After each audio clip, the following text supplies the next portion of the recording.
Hi అండి, అందరికీ నమస్కారం. ఈరోజు మనం 3వ తరగతి సంబంధించిన ది రెసిపీ బుక్ లెసన్కి సంబంధించిన వర్క్షీట్లను ఎలా రాయాలో తెలుసుకుందాం. మొదట ఇక్కడ ఇచ్చిన పారాగ్రాఫ్ని పిల్లల చేత చదివించి తరువాత ఇక్కడ ఇచ్చిన మల్టిపుల్ చాయిస్ క్వశ్చన్స్కి ఆన్సర్ రాసేలా చూడాలి. First question, who is the owner of the hotel? హోటల్కి ఓనర్ ఎవరు? Answer B, Raju. రెండవ question, why was Raju worried? Raju ఎందుకు విచారిస్తున్నాడు? He fell ill and had a big order. Answer B. మూడవ question, what does the word unfortunately mean? Unfortunately అనే పదానికి అర్థం ఏంటి అంటే unluckily. Answer B. Fourth question, choose the correct opposite word for the underlined word. Visitors like the food very much. Like అనే పదానికి opposite word dislike. Answer D.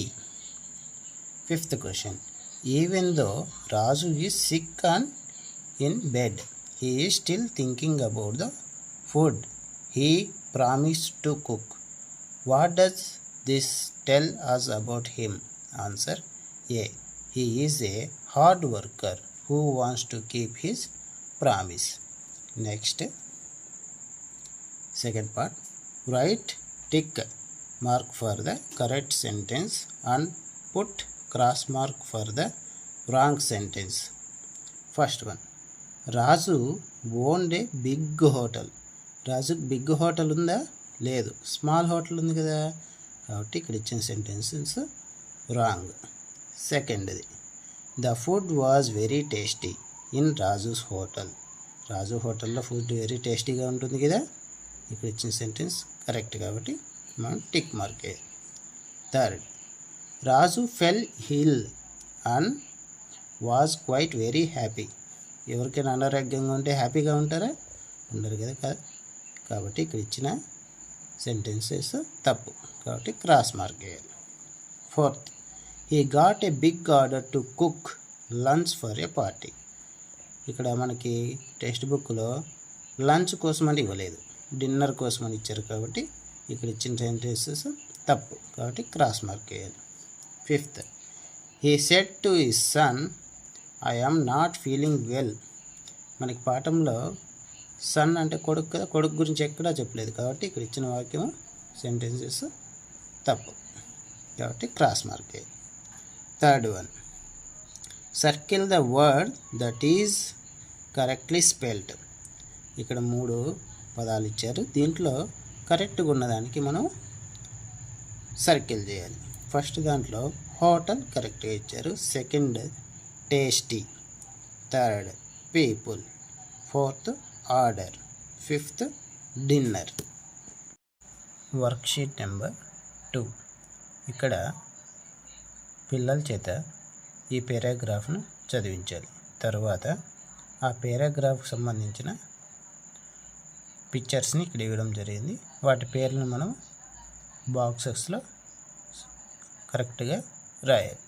ఫస్ట్ది boxes, spoon, bowl, cup లేదా mug, mixer, ఇలా నీట్గా రాయించాలి. తర్వాత circle the odd one out. అంటే మనకి ఇక్కడ ఫస్ట్ దాంట్లో అన్నిట్లోనూ 3 పదాలు ఇచ్చారు, దాంట్లో ఆడ్ వన్ని మనం సర్కిల్ చేయాలి. ఫస్ట్ది మిక్సర్, స్టవ్, బస్సు.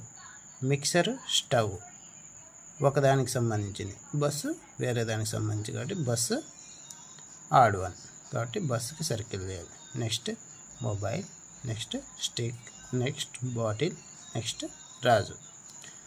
తర్వాత మూడోది, ఇక్కడ మనకి 4 పదాలు ఇచ్చారు, ఈ 4 పదాలను మనము ఆల్ఫాబెటికల్ ఆర్డర్లో అరేంజ్ చేయాలి.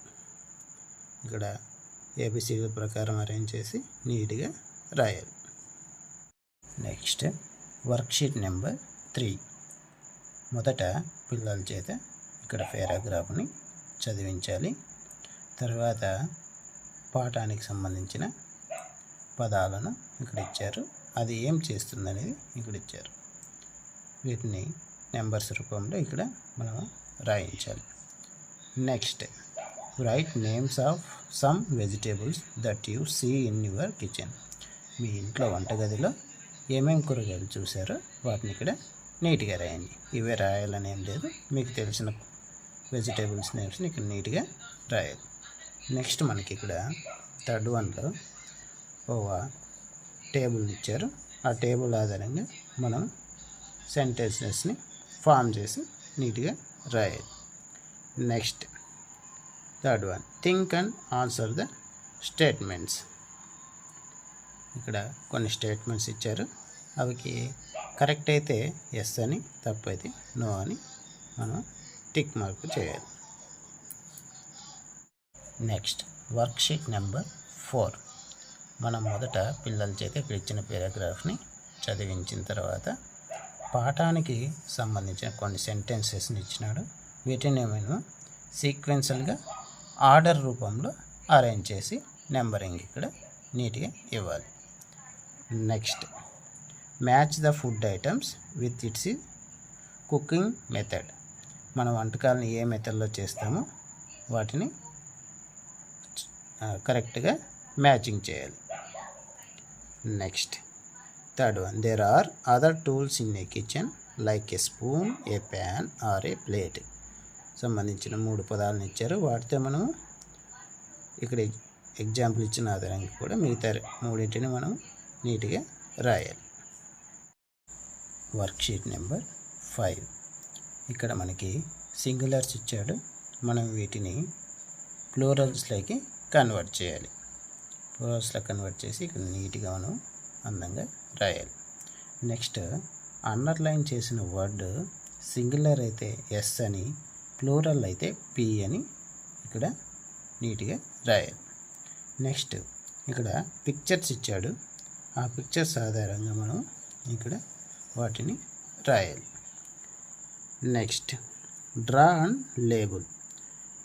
Draw 1 ball, label it ball. మనకి 1 బాల్ గీసి దాని పేరును పక్కన రాయాలి. Next, draw 3 balls, label it balls. మనం ఇక్కడ 3 బాల్స్ని గీసి బాల్స్ అని రాయాలి. ఇక్కడ బాల్ అంటే సింగులర్ అని, బాల్స్ అంటే ప్లూరల్ అని అర్థం వస్తుంది. Next worksheet number 6. మనకి ఇక్కడ ఒక పారాగ్రాఫ్ని ఇచ్చి ఇందులో ప్రొనౌన్స్ను గుర్తించి సర్కిల్ చేయమని చెప్పాడు. చదివి మనం సర్కిల్స్ని. Next worksheet number 6. మనకి ఇక్కడ ఒక పారాగ్రాఫ్ని ఇచ్చి అందులో ప్రొనౌన్స్ను గుర్తించి సర్కిల్ చేయమని చెప్పాడు. మనం బాగా చదివి అందులో ప్రొనౌన్స్ గుర్తించి సర్కిల్ చేయాలి. Next, circle the pronouns. ఈ సెంటెన్స్లో ఉన్న ప్రొనౌన్స్ని గుర్తించి సర్కిల్ చేయాలి. Next, match the following with corresponding pronoun by drawing a line. Line వేస్తూ వాటికి సరిపడే ప్రొనౌన్స్ని గుర్తించాలి, మ్యాచింగ్ చేయాలి. Next fourth one, fill in the blanks using pronouns. He, she, ఇట్ని ఈ 3 ఉపయోగించి ఇక్కడ సరిపడే వాటిని మనం నీట్గా రాయాలి. ఇక్కడ స్టవ్ అనేది వస్తువు కాబట్టి మనం ఇట్ అని రాసాము. రాజు అనే అతను కాబట్టి మనం అబ్బాయి కాబట్టి హీ అని రాసాము. మీట్ లత, లత అనే అమ్మాయి అనేది అమ్మాయి కాబట్టి మనం ఇక్కడ షీ ఈజ్ ఏ సింగర్ అని రాసాము. ఇక్కడ write about your family using personal pronouns. మీరు ఇక్కడ మై నేమ్ ఈజ్, మీ ఇక్కడ మీ పేరు రాయాలి. ఐ యామ్ ఏ స్టూడెంట్ అని, అంటే మీరు విద్యార్థి కాబట్టి విద్యార్థి. మై ఫాదర్ నేమ్ ఈజ్, ఇక్కడ మీ ఫాదర్ నేమ్ రాసి ఈ ఈజ్ ఏ, అతను ఏం చేస్తాడో ఇక్కడ రాయాలి. My mother name is, me mother పేరు ఇక్కడ రాయాలి. షీ ఈజ్ ఏ, ఆమె ఏం చేస్తుందో ఇక్కడ రాయాలి. My brother name is dash, he is a, me brother కూడా చదువుతుంటాడు స్టూడెంట్ అని రాయండి. మై పెట్స్ నేమ్ ఈజ్, ఇక్కడ మీ పెట్ అంటే ఇంట్లో పెంచుకునే పిల్లి పేరు కుక్క పేరు ఇక్కడ రాసి ఇట్ ఈజ్ ఏ, అది ఇక్కడ ఏం చేస్తుందో రాయాలి. Next work sheet number 7. ఇక్కడ మనకి ఒక సెంటెన్స్ని జంబుల్ చేసి ఇచ్చాడు. ఆ జంబుల్ చేసిన వర్డ్స్ని కరెక్ట్ ఆర్డర్లో రాసి అవసరమైన చోట ఫుల్ స్టాప్ని ఉంచాలి. ఈ విధంగా మనం ఈ ఫస్ట్ వన్ని కంప్లీట్ చేయాలి. Next, rewrite the following using a full stop when ever necessary. ఇక్కడ ఇచ్చిన సెంటెన్స్ని మనము పారాగ్రాఫ్ని మనం నీట్గా అవసరమైన చోట ఫుల్ స్టాప్ను ఉపయోగించి రీరైట్ చేసి తిరిగి ఇక్కడ రాయాలి. Next, here is a conversation between Raju and the customer. Complete the dialogues by using the given clues. మనకి ఇక్కడ క్లూస్ అంటే ఆన్సర్స్ ఇచ్చాడు. ఈ ఆన్సర్స్ని యూజ్ చేసి ఈ కన్వర్జేషన్ని పూర్తి చేయాలి. Next, worksheet number 8.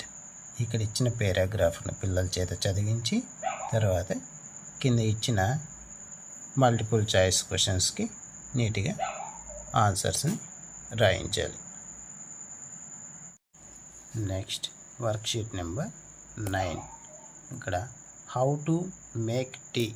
టీ ఎలా చేయాలో మనకి ఇక్కడ పారాగ్రాఫ్లో ఇచ్చాడు. వాటికి సంబంధించిన మల్టిపుల్ చాయిస్ క్వశ్చన్స్ని ఇచ్చాడు. వాటిని గుర్తించి ఇక్కడ నీట్గా ఆన్సర్స్ని రాయాలి. Next, worksheet number 10. సేమ్ మనం ఇంతకుముందు చేసిన దానిలాగే ఇక్కడ జంబుల్ చేసి సెంటెన్సెస్ని ఇచ్చాడు. వాటిని మనం కరెక్ట్ సీక్వెన్స్లో రాయాలి. Next, look at the characters in the lesson and right one full sentence about what each object says. The knife ఏం చెప్పింది, ద ల్యాడిల్ ఏం చెప్పింది అనేది మనం ఇక్కడ రాయాలి. నెక్స్ట్, ఇమాజిన్ యు ఆర్ రాజు. నువ్వే రాజు అయితే you just woke up and saw that the food for the party is ready. Right 3 sentences about how you feel and what you will do next.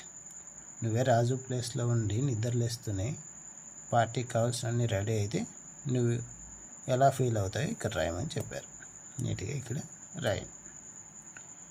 Next, complete the sentence using the help box.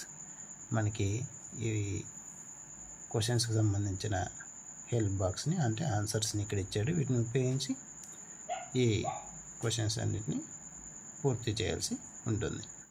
Next, worksheets అన్నీ అయిపోయిన తర్వాత worksheet తర్వాత చివరిలో మనకి ఇలా grid lines ఇచ్చారు. Last time ఏం రాయించాలని mention చేయాలి. ఈసారి నీట్గా మెన్షన్ చేశాడు. టెక్స్ట్ బుక్ చివరన లెట్ హజ్ ప్రాక్టీస్కి సంబంధించిన క్వశ్చన్ అండ్ ఆన్సర్లని ఇక్కడ మనము రాయించాలి. ఇక్కడ 12A అంటే 12th క్వశ్చన్ ఆన్సర్ అని అర్థం. ఇక్కడ క్వశ్చన్ కూడా రాస్తే మనకి స్పేస్ సరిపోదు, అందుకే ఆన్సర్స్ ఒకటే రాసాము. దీన్ని గమనించి పిల్లల చేత రాయించండి. ఇక్కడ 12A క్వశ్చన్ ఆన్సర్, అలాగే 13, 14, 15, 16 సంబంధించిన ఆన్సర్స్ ఉన్నాయి. అలాగే 17A, 18కి సంబంధించిన 19 సంబంధించిన కాన్వర్జేషన్స్ ఉన్నాయి. ఇవి ఇలానే రాయాలని ఏం లేదు, మీ ఓన్గా మీకు మీ థాట్స్ని బట్టి మీరు దీన్ని కంప్లీట్ చేయొచ్చు. అలాగే నెక్స్ట్ 20th, 21st సంబంధించిన ఆన్సర్స్ ఇక్కడే ఉన్నాయి. మేము పెట్టిన ఎఫర్ట్స్ మీకు నచ్చినట్టయితే మా ఛానల్ని సబ్స్క్రైబ్ చేసి లైక్ చేసి సపోర్ట్ చేయండి.